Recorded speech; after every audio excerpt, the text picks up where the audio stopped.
आदाब नाजरीन, दो रुख के साथ मैं हूं मुनज़्ज़ा शाह। नाजरीन, नुपुर शर्मा मामले को लेकर के पूरा मुल्क अवेयर है कि तौहीन रिसालत मामले को लेकर के किस तरह से नुपुर शर्मा की मुखालफत हुई, उनके अगेंस्ट प्रोटेस्ट हुए, काफ़ी केसेस दर्ज हुए। ऐसे में आज इस मामले को लेकर के सुप्रीम कोर्ट में समाअत भी हुई। बड़ी राहत मिली नुपुर शर्मा को, उनको अरेस्ट नहीं किया जाएगा आने वाली अगली समाअत तक। वहीं तमाम तर रियासतों में जहां जहां पर नुपुर शर्मा के खिलाफ एफआईआर दर्ज की गई है वो कोलैब करके दिल्ली में ही उन पर कार्रवाई की जाएगी। वहीं दूसरी तरफ ऑल्ट न्यूज़ के को फाउंडर मोहम्मद जुबैर केस को लेकर के भी अब लोगों को आगाही हो गई है। ये ऑल्ट न्यूज़ वही है जिसके ज़रिए नुपुर शर्मा की वो टीवी डिबेट की क्लिप वायरल हुई थी जिसमें उन्होंने रिमार्क्स दिए थे प्रॉफिट के अगेंस्ट। ऐसे में जुबैर के खिलाफ मुकदमा इस बात का नहीं है कि उन्होंने वो क्लिप जारी की या फिर नुपुर शर्मा ने जो वो बयान दिया था उसके हवाले से उन्होंने वो पोस्ट किया था, बल्कि मुकदमा जुबैर के खिलाफ इस बात का है कि उन्होंने एक ट्वीट किया था काफ़ी वक्त पहले। वो ट्वीट स्क्रीनशॉट था, एक फिल्म से लिया हुआ स्क्रीनशॉट, जहां पर एक होटल पर बोर्ड लगा हुआ है और बोर्ड का नाम ऑफेंसिव माना जा रहा है, रिलीजियस सेंटिमेंट्स को हर्ट करता हुआ। लेकिन ये बोर्ड फिल्म से लिया गया है, बहुत एक पुरानी फिल्म हिंदी सिनेमा की, जिसका वो एक सीन है, उसका स्क्रीनशॉट लेकर वो एक ट्वीट, एक सटायर के तौर पर जुबैर ने ट्वीट किया था। कहीं ना कहीं जो जगहों के नाम बदले जा रहे हैं, लगातार हमने देखा है कि चाहे यूपी में या दीगर जगहों पर नाम बदलने की और सड़कों के जगहों के नाम बदलने की एक जो प्रोसेस शुरू हुई, उस हवाले से एक कमेंट करते हुए, एक सटायर पास करते हुए वो ट्वीट किया गया था। और इसी हवाले से, इसी ट्वीट को लेकर के जुबैर के खिलाफ मुकदमा दर्ज किया गया और ये मुकदमा भी एक शुरू में एक एनोनिमस ट्विटर अकाउंट के जरिए किया गया था। अब बात यह कि जहां पर एक तरफ नुपुर शर्मा को राहत मिली है, वहीं दूसरी तरफ हम देखते हैं अगर जुबैर को बेल मिल भी जाती है लेकिन दूसरे एफआईआर के होते हुए उनको फिर कस्टडी में भेजा जाता है। इस तरह का माहौल और इस तरह के डिस्क्रिमिनेशन को देखते हुए आपको बता दें, 72 साबिक सरकारी ब्यूरोक्रेट्स ने अटॉर्नी जनरल के वेणुगोपाल को खत लिखा है जिसमें उन्होंने इस डिस्क्रिमिनेशन का हवाला दिया है और साथ ही कहा है कि फ्रीडम ऑफ स्पीच को लेकर के जिस तरह से एक विच हंट किया जा रहा है उस पर के वेणुगोपाल जो है वो इंटरवीन करे और जो लोग एक्सरसाइज कर रहे हैं अपनी फ्रीडम ऑफ स्पीच उनको विच हंट न किया जाए, गवर्नमेंट की तरफ से उनको विच हंट न किया जाए। ये साबिक सरकारी ब्यूरोक्रेट्स, सिविल सर्वेंट्स ने अपनी तशवीश जाहिर की है इस खत में और लिखा है कि किस तरह से जो लोग अपने आज़ादी राय का इस्तेमाल कर रहे हैं उनको क्यों इस तरह से जेल भेजा जा रहा है। वहीं अगरचे आज़ादी राय का इस्तेमाल करना गलत है तो फिर ऐसा क्यों है कि नुपुर शर्मा के मामले में हम अप्रोच अलग देख रहे हैं और मोहम्मद जुबैर के मामले में कुछ अलग ही रवैया देख रहे हैं।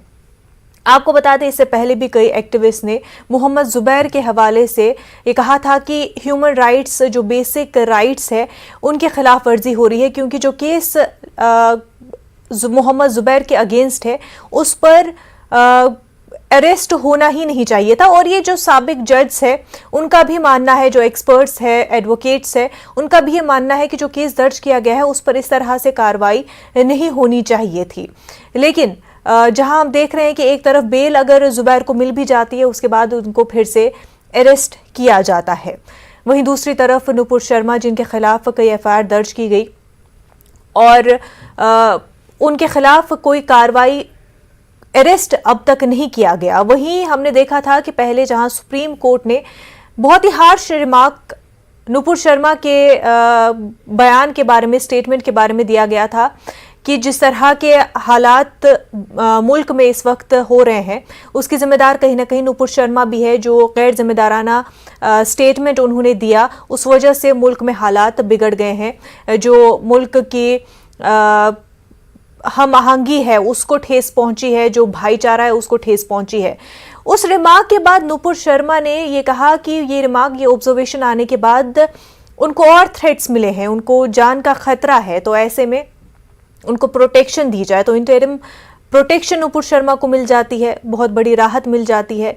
लेकिन कैसे इस पूरे मामले को देखा जा रहा है, क्योंकि पूरा मुल्क देख रहा है कि किस तरह से फ्रीडम ऑफ स्पीच को लेकर के दो अलग अलग स्टैंडर्ड रखे जा रहे हैं, मोहम्मद जुबैर के केस में और नुपुर शर्मा के केस में। और इसी हवाले से 72 साबिक सरकारी ब्यूरोक्रेट्स ने अटॉर्नी जनरल को 15 जुलाई को खत लिखा। इस पर मजीद बात करने के लिए हमारे साथ खास मेहमान भी जुड़े हुए हैं। आपको बता दें, इस पर बात करने के लिए हमारे साथ इस वक्त कांग्रेस स्पोक्सपर्सन सुलेमान मोहम्मद खान साहब जुड़े हुए हैं, साथ ही साथ बीजेपी के स्पोक्सपर्सन उदय सिंह साहब जुड़ चुके हैं। दोनों का खैर मकदम है न्यूज़ 18 उर्दू में। उदय साहब, ये बता दें कि जिस तरह से मोहम्मद जुबैर का केस चल रहा है और नुपुर शर्मा का केस चल रहा है, क्या आप मानते हैं कि फ्रीडम ऑफ स्पीच का मामला दोनों जगह पर है, पर दोनों ही मामलों में डिस्क्रिमिनेशन हो रहा है, जैसा कि 72 साबिक ब्यूरोक्रेट्स का मानना है? हेलो जी उदय साहब, आप तक आवाज पहुंच रही है?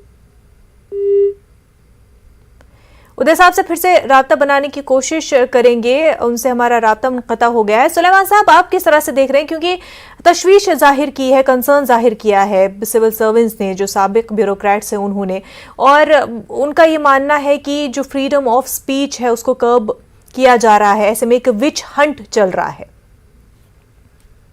बिल्कुल सही फरमाया आपने। और जो 72 ब्यूरोक्रेट्स ने अटॉर्नी जनरल को लिखा है वो बिल्कुल उनका सही जहन में ये डर है और ये लगातार हो रहा है।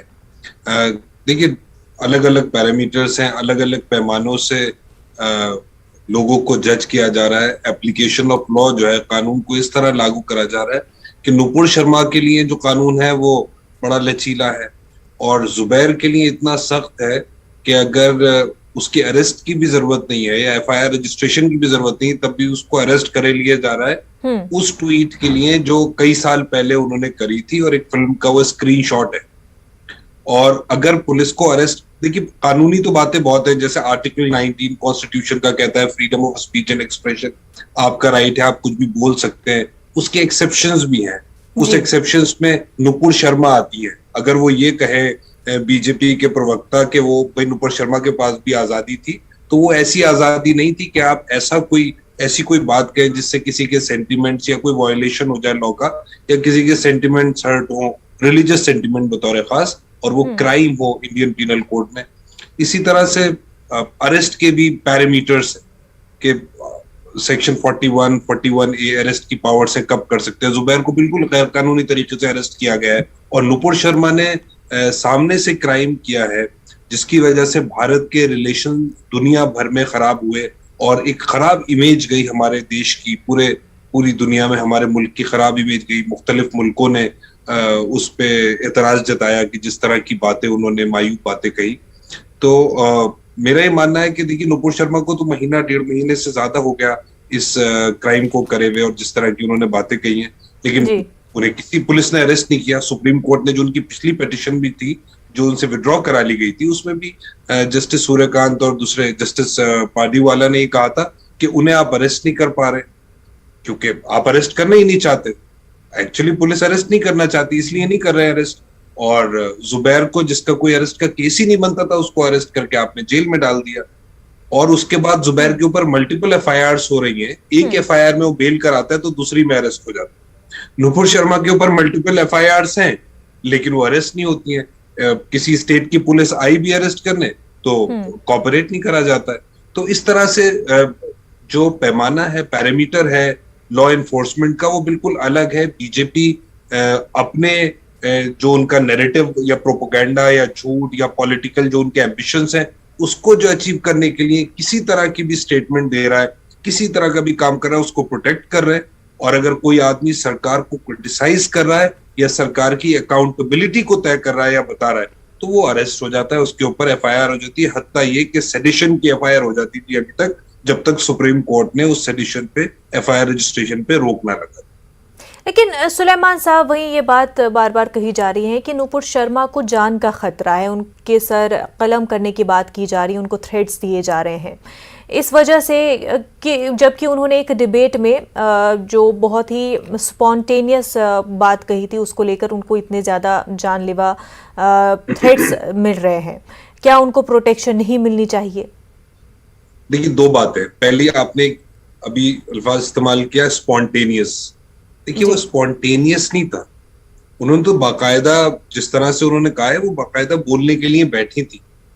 स्पॉन्टेनियस होता है आपने कुछ कहा, किसी को आपने डांट दिया, वो तो के मुख्तलिफ, मैं वो कहना भी नहीं चाहता, तो वो स्पॉन्टेनियस नहीं था, सोच के उन्होंने कहा था। सेकंड बात यह है कि जान के खतरे की बात है। देखिए, कोई भी इंसान नुपुर शर्मा को थ्रेट दे या कहे मैं उसको मारूंगा या उनकी जान पे कोई खतरा हो, तो मैं समझता हूँ इसको सबको क्रिटिसाइज करना चाहिए। हम एक सिविक सोसाइटी में रहते हैं, एक कॉन्स्टिट्यूशनल डेमोक्रेसी, इंडिया को एक ख्वाब देखा गया था कि एक बेहतरीन वाइब्रेटिंग कॉन्स्टिट्यूशनल डेमोक्रेसी होगी, और थी भी।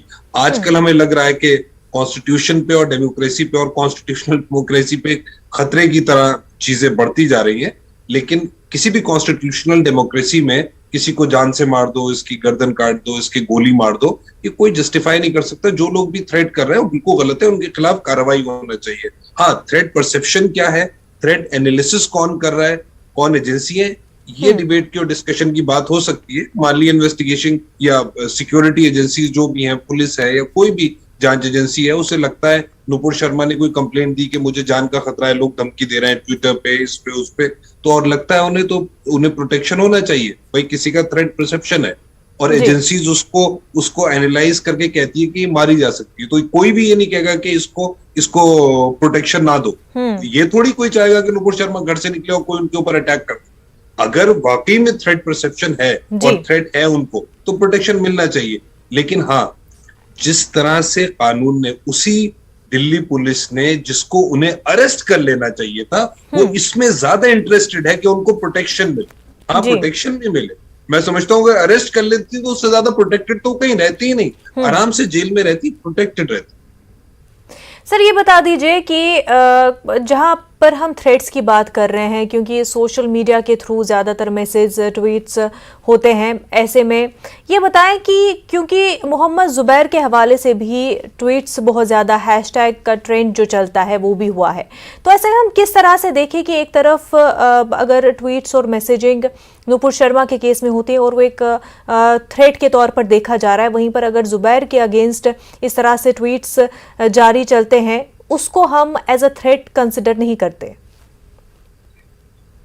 देखिए, मोहम्मद जुबैर का सभी लोग जो सोशल मीडिया पे हैं, आजकल तो ज्यादातर लोग हैं, तो मोहम्मद जुबैर को जो भी जानता है ऑल्ट न्यूज के नाम से, कि वो उसके को फाउंडर है और वो फैक्ट चेकर हैं बेसिकली, जो बीजेपी और इनका जो लार्जर संघ परिवार है और इनसे मुताल्लिक और इनके आइडियोलॉग्स जो है या इनकी आइडियोलॉजी से जो कनेक्टेड लोग हैं, जिस तरह के वो प्रोपेगेंडा, मिस इन्फॉर्मेशन फैलाते हैं सोशल मीडिया पे, क्योंकि आजकल तो बिल्कुल एक आग की तरह एकदम वो कोई भी ट्वीट फैल जाता है, कोई भी वीडियो आपने मॉफ कर दिया। कांग्रेस पार्टी के साथ तो बहुत हुआ है, और बीजेपी के जो आईटी सेल है ऑफिशियल, उसके चेयरमैन ने कई बार झूठी खबरें और झूठे ट्वीट्स करे हैं। तो कई बार जुबैर, बतौर खास जुबैर की बात करता हूँ, और लोग भी हैं जो फैक्ट चेक करते हैं और असली जो सच है और जो असल सूरत हाल है वो दुनिया के सामने लाते हैं, और उनका कॉन्ट्रीब्यूशन है जो करेक्ट फैक्ट्स है उसको सामने लाने में। जिस तरह से लोग एक भ्रम फैलाते हैं सोशल मीडिया पे, झूठ फैलाते हैं, तो अब जुबैर अगर फैक्ट चेकर है और वो ये करते हैं तो उनसे इन्हें परेशानी है, और अगर उनकी जान को खतरा है तो उससे इनको कोई फिक्र नहीं है। हाँ, नुपुर शर्मा की जान को खतरा है तो फिक्र की बात है भी, सबको होना चाहिए, लेकिन उसी तरह जुबैर की भी होना चाहिए। जबकि जुबैर और नुपुर शर्मा का केस में जमीन आसमान का फर्क है। Zubair has not committed any crime, Zubair ने कोई क्राइम कमिट नहीं किया। किसी भी आप लीगल माइंड से इम्पार्शियल होकर पूछे, मेरी अपनी एनालिसिस ये है, कोर्ट में सारा लिटिगेशन पेंडिंग है, जो भी कोर्ट डिसाइड करेगी वही मानना पड़ेगा, लेकिन मेरी अपनी एनालिसिस ये है कि जुबैर ने कोई क्राइम नहीं किया, और नुपुर शर्मा का सामने से एक क्रिमिनल केस बनता है। वो अलग बात है, मुख्तलिफ जगह एफआईआर से वो क्लब होके एक जगह बन जाए, लेकिन नुपुर शर्मा के ऊपर बिल्कुल प्रेमे फेसाई एक क्रिमिनल केस बनता है।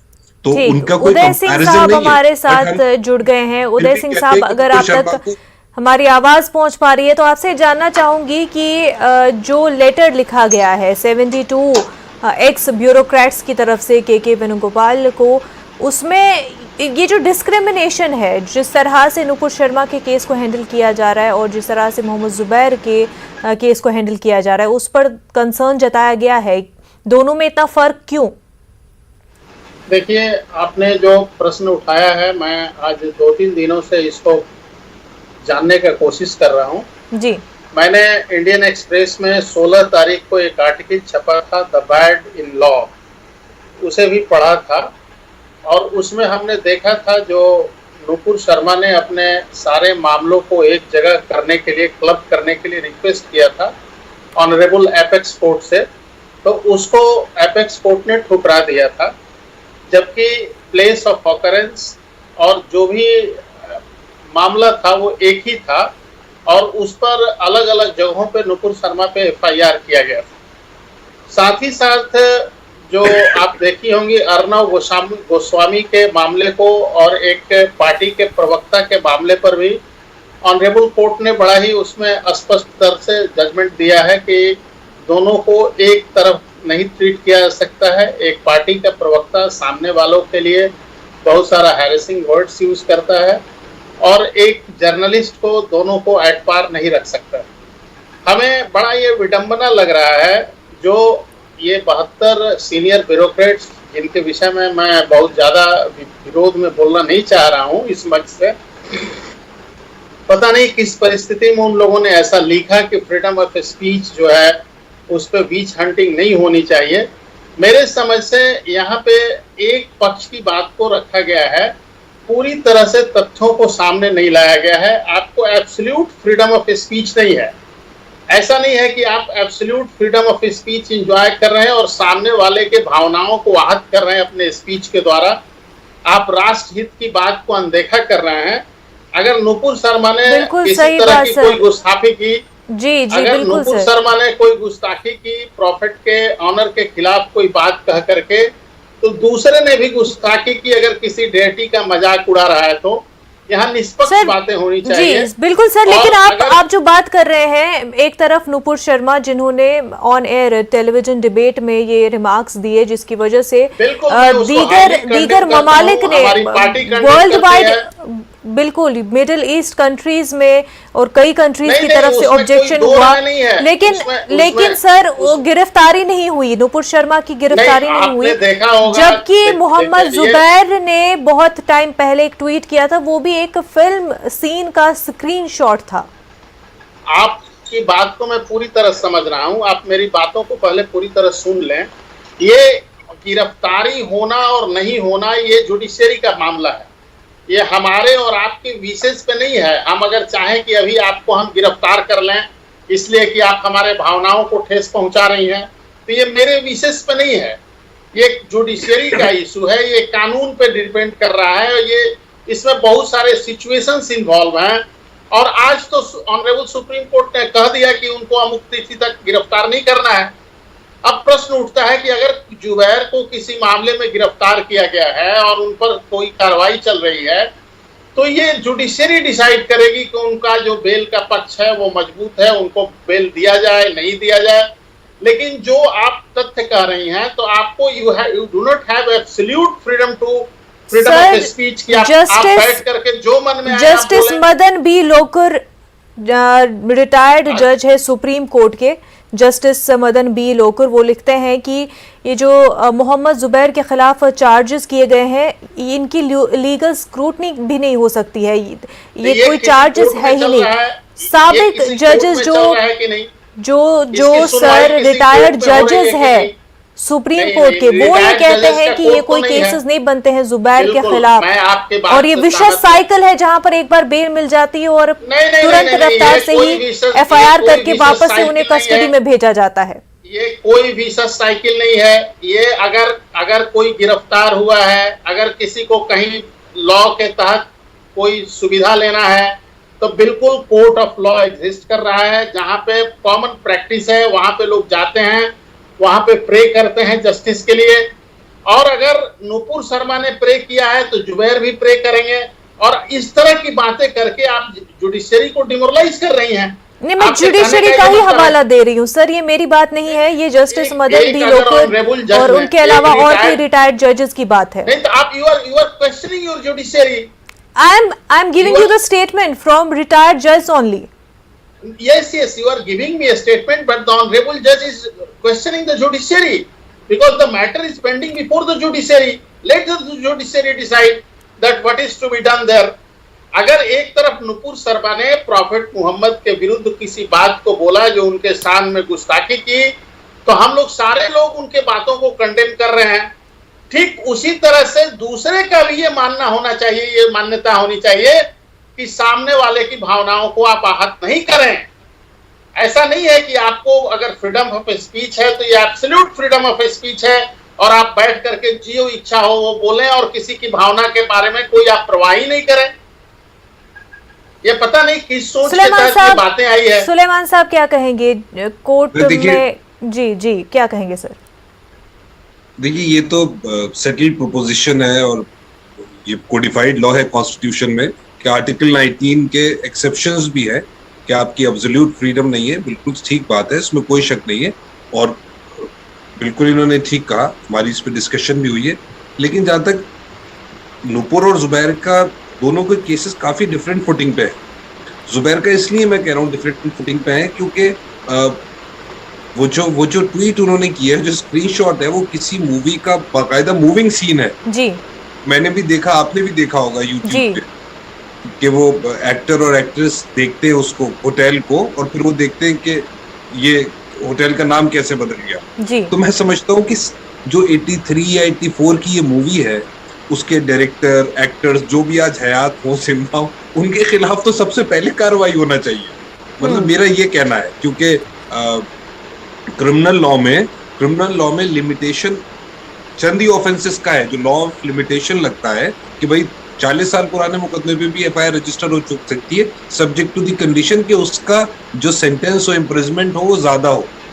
शायद सेक्शन 468 या 368 है, जहन से मेरे निकल गया सीआरपीसी का, तो वो उसमें हो सकती है। तो उन फिल्म के निर्माताओं के खिलाफ, डायरेक्टर्स, एक्टर्स के खिलाफ पहले रजिस्टर होना चाहिए एफआईआर।